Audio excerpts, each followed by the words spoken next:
Well, hello, everyone. Thank you for joining me. I'm Jill Bloom, group publisher of Walls and Ceilings, and welcome to a special episode of If Walls Can Talk. It's always an honor to have with me Trent Cotney, partner with Adams and Reese. Trent, thanks so much for joining me. Hey, Jill, it's great to be here.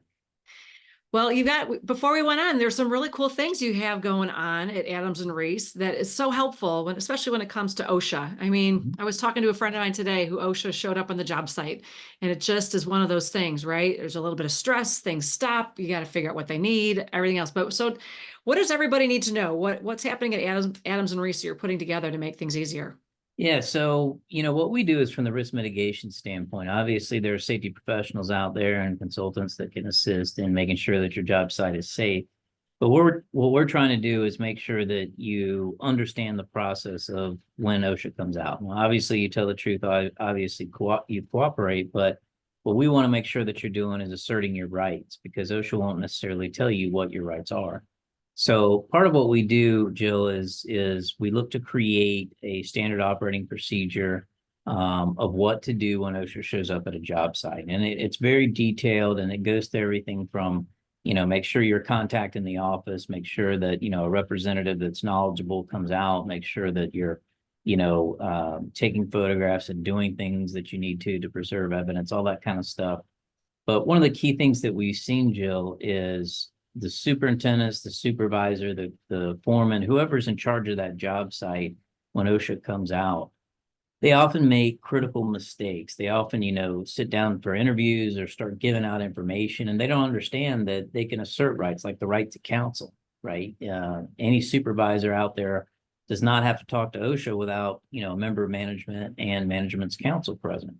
And the reason that's important is because any supervisor that's out there, whatever they say can be imputed to ownership, even if they're not on the site. And that can form the basis of a willful violation, which is something you don't want. It means that Right. you basically got, almost a malicious type element, disregard for safety. You don't want that, right? Right. And what we want to do is we want to make sure that these supervisors know their rights. So what we try to do is condense as much information as we can on like a wallet card or a business card style thing that they can have on them, so that if OSHA comes out, they can look at it, quick refresher, and then know what to say in the event that they're asked. And again, it's always from the context of cooperating and being civil, being respectful, Sure. but you Absolutely. got to assert your rights, right? Oh, yeah, 100%. It's always great to know what your rights are. And especially in a very, like you said, a very non-confrontational, friendly, supportive, cooperative way. Mhm. Yeah, yeah, absolutely. And what we found is that if you're doing that, you're going to get better control and understanding of what's going on. You're going to be able to, not have fear or anxiety kind of interfere with the process. Because a lot of times we'll see, whether it's crew members or supervisory personnel, we'll see them scared and they won't remember their training, right? They won't remember the toolbox talks as they had on certain issues. And what we want to do is make sure that they have a chance to breathe. It gives them an opportunity to really understand, how the process works and take some of that fear and anxiety away. Sure. Well, I've always been taught over the years is that knowledge breeds confidence. So when they have the knowledge and they're armed with something that give them that confidence, they won't be so stressed out when they see OSHA walk up. Yeah, and a lot of our listeners have fantastic safety programs, right? Mhm. And they do a great job. They spend a lot of money on creating a culture of safety. And what I'm a big believer in is just putting a layer of risk mitigation on top of that so that you're putting your best foot forward, right? Again, it's always within the context of cooperating, telling the truth, doing everything you need to comply with the inspection, but you got to be able to put some, fence post up around the parameters of that inspection, right?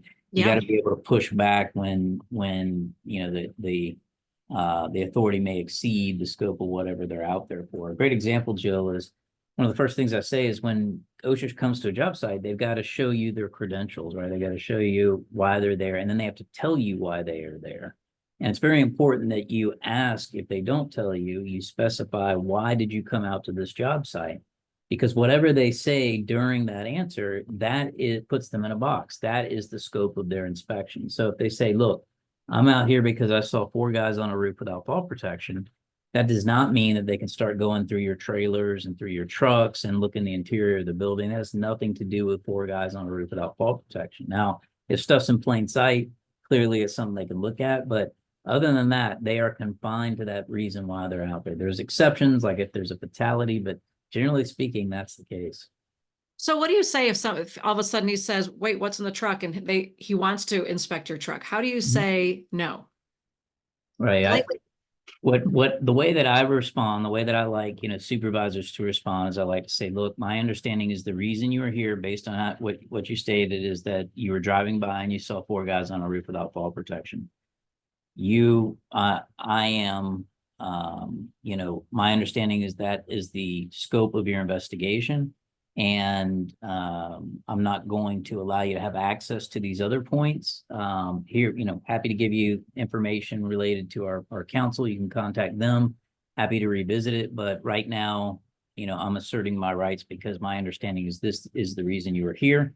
Happy to cooperate in that regard, but this stuff is off limits because you are not here for that reason. And, bigger concern is liability. I don't have insurance to cover you. If for some reason you get hurt, roaming around in my trailer or anything else, we're going to be liable and we don't have insurance coverage. The owner has signed off on you being here, all these other things. And we're just trying to make sure that this is a safe environment. So I try to do that kind of stuff, but I do have a script that I try to put on that card to kind of deal with that exact scenario. Well, great advice, Trent. Thank you as Mhm. always. Yeah, So if anybody has any questions for you, how do they get a hold of you? sure. They can email me trent.cotney@arlaw.com or hit me up anywhere on social at Trent Cotney. Sounds great. And if anybody has any questions for us, it's roofingcontractor.com or wconline.com. And while you're there, make sure you sign up for all our free content, especially our e-news is free. It's free to sign up for our website to read all the articles for free. Follow us on all our social media channels so you can stay up to date on all the great interviews we're doing, especially Legal Insights with Trent. But most importantly, always stay safe and healthy. And we can't wait to talk to you soon. Thanks again, Trent. Thank you.